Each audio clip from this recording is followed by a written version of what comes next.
Have you ever read a thriller that you just couldn't put down? Well, today we're going to break down just one chapter from The Convergence to see how they build that incredible tension, using a few classic thriller tricks to get you hooked from the very first page. And there it is, the classic thriller formula, right there in front of us. You've got your determined hero, a ticking clock you can't ignore, and stakes that could literally change the world. This isn't just setting up a story. It's basically a promise that things are about to get really intense. So our story kicks off not with some big explosion, but in the quiet, anonymous buzz of Miami International Airport. This is where we meet our journalist, Rachel Chen, in this place of transition, which is, kind of the perfect metaphor for the journey she's about to take. And trust me, it's anything but ordinary. Her destination is Brussels, and you have to ask, why? Why fly all the way across the Atlantic for one secret meeting? Well, it's because she's convinced that the person waiting on the other side holds the one single key to a story she has poured years of her life into. So 4,500 miles. And you've got to understand, this isn't just a distance on a map. It's a measure of her commitment, of the massive risk she's taking. By flying across that ocean, she's deliberately cutting herself off, betting absolutely everything on the word of a total stranger. But a long flight by itself isn't enough to get your heart pounding. So the author literally tightens the screws by adding this brutal, non-negotiable deadline. And it's a deadline that is going to haunt every single move Rachel makes from this point forward. This right here is the ultimatum from her editor.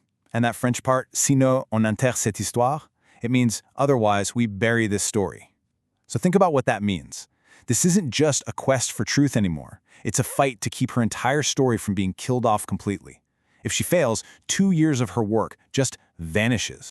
And the deadline is just relentless. 3 days. That's it.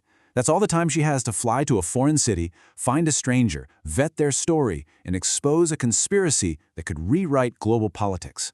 I mean, the pressure is already cranked to 11 before her plane even leaves the runway.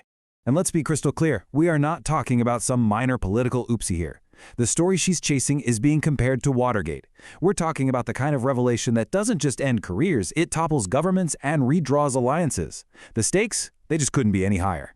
But don't for a second think this is just some wild goose chase. This isn't a random hunch. This flight is her last, desperate, calculated move. It's the big finale after 2 solid years of putting together a puzzle that nobody else even knew existed.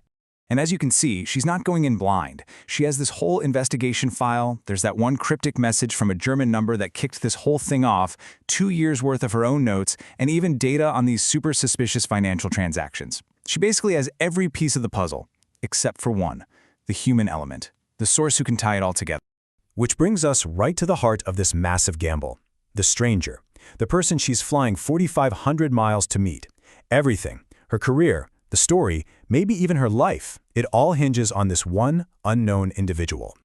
So the big question, the one that has to be just screaming in her head, is the same one we're asking ourselves. Who is waiting for her in Brussels? Is it a whistleblower with a conscience? A traitor with an agenda? Or is this whole thing just a trap? The terrifying part is, she has absolutely no way of knowing until she lands.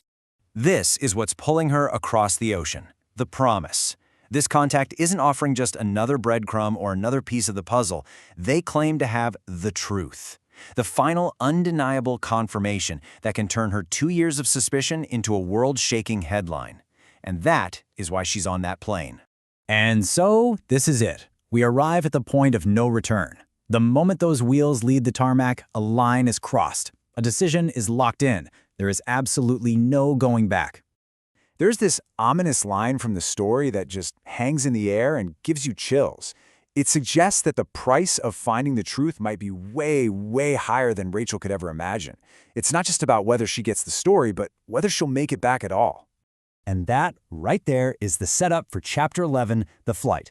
It's a perfect storm of suspense, sky-high stakes, and the complete unknown. It masterfully launches the story and leaves us with a really provocative question to think about. If you held a piece of a truth that could change the world, what would you risk to reveal it?